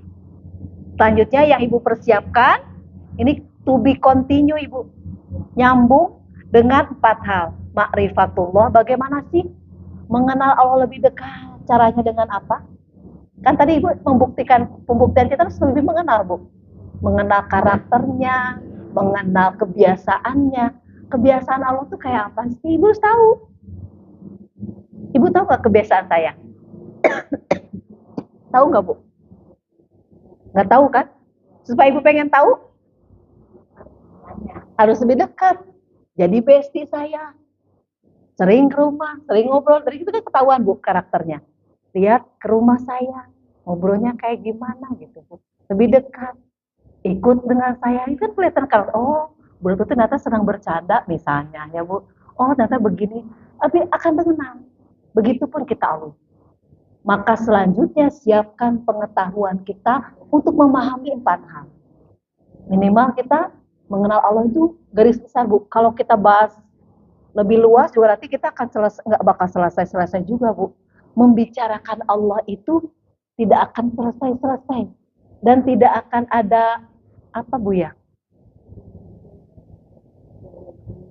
Tidak akan ada bosannya nanti membicarakan Allah itu. Nanti kita harus persiapkan 4 hal ini, ma'rifatullah, ma'rifatul Rasul, ma'rifatul Islam, apa itu Islam, ma'rifatul Quran, apa itu Quran. Quran itu apa gitu, Bu. Kita nih kok gak ada chemistry dengan Quran. Kok kita dengan Rasul aja sekarang maulid biasa aja. Buktinya ke puncak lebih rame ketimbang hadir maulid, bener gak? Kemana itu ma'rifatul Rasulnya? Minimal ibu di rumah jangan kemana-mana, lihat film Rasulullah dari lahir sampai wafatnya kan ada sekarang, Bu. Nanti ibu berinang air mata, terus bersolawat, minimal di hari kelahirannya kayak begitu. Ini mah puncak macet 8 sampai 12 jam, bayangkan, Bu. Tidak bergerak, banyak yang pingsan, yang meninggal, kehabisan makan, tidur di jalan. Ngapain? Ada yang begitu, Ibu, di sini? Enggak, Ibu ngapain? Di rumah. Maulid. Nah, minimal itu, Bu. Ya, setahun sekali atuh. Gitu ya, kita berinang air mata tentang Rasulullah. Kan kita cinta. Kalau cinta mah sebut-sebut ya Rasulullah. Sebut-sebut kan, Bu, namanya. Ma'rifatullah, yang kedua. Ma'rifatul Rasul, yang ketiga. Yang keempat, nanti bagaimana caranya, trik-triknya. Ya, kalau kita sudah berislam, langkahnya supaya dicintai oleh Allah tadi itu, Bu. Kita pengen Allah ridho, caranya bagaimana? Kita tunggu episode berikutnya. Ya, nanti kita satu-satu, ma'rifatullah dulu, nanti ma'rifatul Rasul, nanti bulan berikutnya ma'rifatul Islam, tentang dinul Islam, yang selanjutnya ma'rifatul Quran. Mau Quran dulu boleh, mau ma'rifatul Allah dulu boleh. Ya, Bu, itu yang penting, ini harus diketahui. Harus kita lebih kenal 4 hal ini. Kayak ke suami kan tahu kebiasaannya, tahu yang tidak dia suka kan, Bu, tahu waktu yang tepat kan. Enggak semuanya, Bu, tapi minimal ini harus kita ketahui dari diri suami kita. Begitupun Allah, minimal 4 hal ini akan mengantarkan kita menjadi orang yang cinta. Pembuktian kita semakin cinta kepada Allah. Itu, Bu. Sebelum kita tutup, ada 4 pembuktian cinta. Yang pertama apa? Perhatian. Perhatian kepada apa? Kepada apa? Ajaran-ajaran Allah, ajaran melalui Rasulullah kepada kita umatnya. Kok bisa sampai sih kita umatnya 14 abad, gimana caranya? Ini harus ada perhatian, Ibu. Kok bisa kita sekarang masih berislam 14 abad loh? Kita nggak ada nabinya. Ya, berarti ini harus butuh perhatian. Ya, yang kedua, bertanggung jawab. Bertanggung jawab terhadap apa yang telah Allah berikan kepada kita. Ya, Bu, semua yang Allah berikan itu sudah yang Jadi sikap kita apa? Sikap kita apa? Kalau dikasih ujian baik, buruk, menerima. Saya tidak apa-apa, ya Allah, gitu. Bisa Bu kayak begitu? Saya kuat, ya Allah. Saya siap, ya Allah, gitu, Bu. Karena kita tanggung jawab. Yang ketiga, hormat atau respect, ya Bu, kepada Allah. Berarti kita respect kita dengan Sami'na wa ata'na. Apa yang sudah Allah kasih itu sudah yang terbaik. Kalau kata Allah bangun sepertiga malam, bangun. Mandi, langsung mandi. Kan katanya begitu ya Bu. Bangun, mandi di atas jam 12 itu adalah menyehatkan. Kalau dikurang dari jam 12, penyakit katanya kan. Tapi kita nggak pernah bangun jam 12, jam 1. Takut mandi. Ya, nah, itu sudah yang terbaik itu Bu.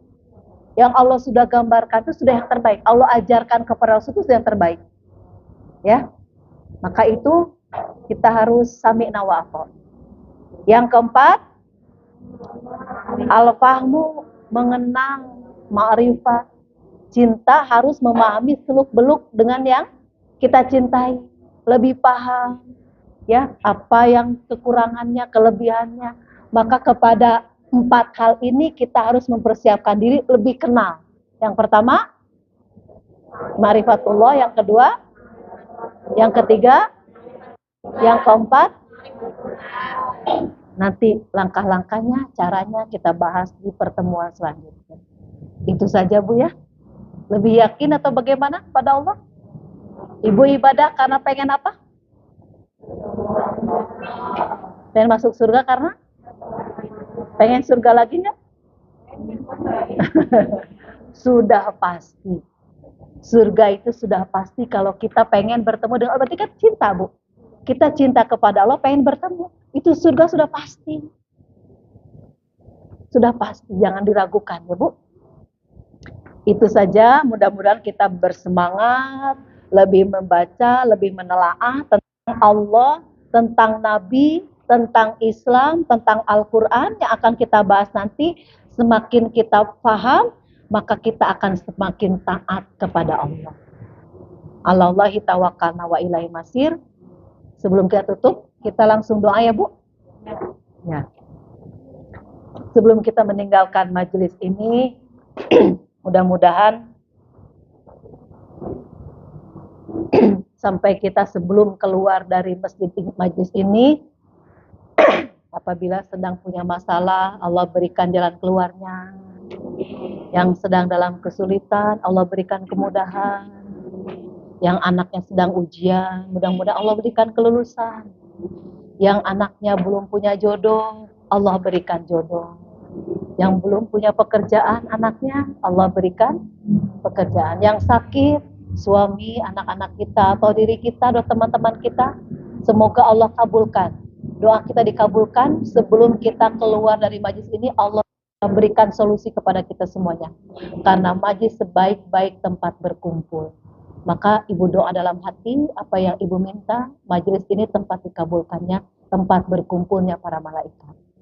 Bisikanlah dalam hati ibu, apa yang menjadi maksud ibu, bisikan kepada Allah. Saya minta itu ya Allah. Bilang, saya minta itu ya Allah. Saya minta itu ya Allah.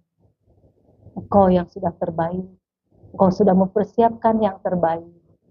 Apapun yang terjadi dalam hidup saya, tidak ada takdir buruk. Semuanya takdir baik.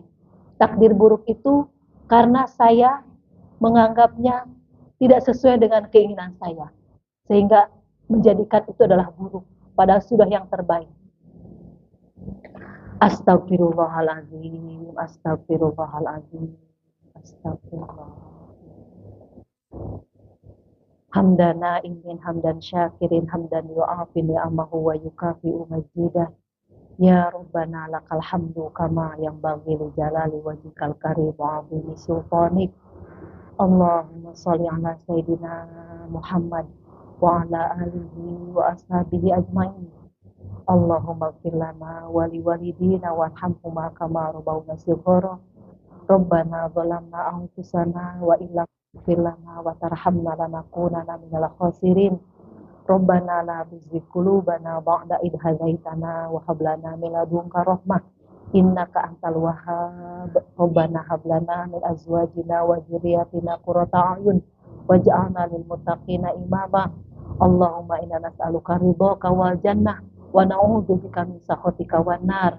Allahumma inna nas'aluka rizqan thayyiban wa ilman nafi'an wa amalan mutaqabbalan. Allahumma inna nas'aluka salamatan fid din wa afiyatan fil jasad wa ziyadatan fil ilmi, wa barakatan fil rizqi, wa taubatan qoblal maut, wa rahmatan indal maut, wa maghfiratan ba'dal maut. Allahumma hawwin alaina fi sakaratil maut, wa najatan minan nar wal afwa indal hisab. Allahumma fir lahum warhamhum wa'afihim wa'fu anhum wa akrim nuzulahum wa wasi madkhalahum. Rabbana atina fid dunya hasanah wa fil akhirati hasanah wa qina adzabannar. Subhanaka rabbika rabbil izzati amma yasifun wa salamun alal mursalin walhamdulillahi rabbil alamin. Bismillahil Fatihah. A'udzu billahi minasyaitonir rajim. Bismillahirrahmanirrahim.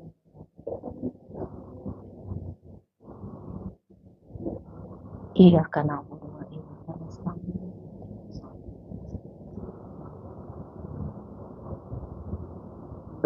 Amin ya Allah ya rabbal alamin. Allahi tawakkalna wa ilahil masir. Wassalamualaikum warahmatullahi wabarakatuh.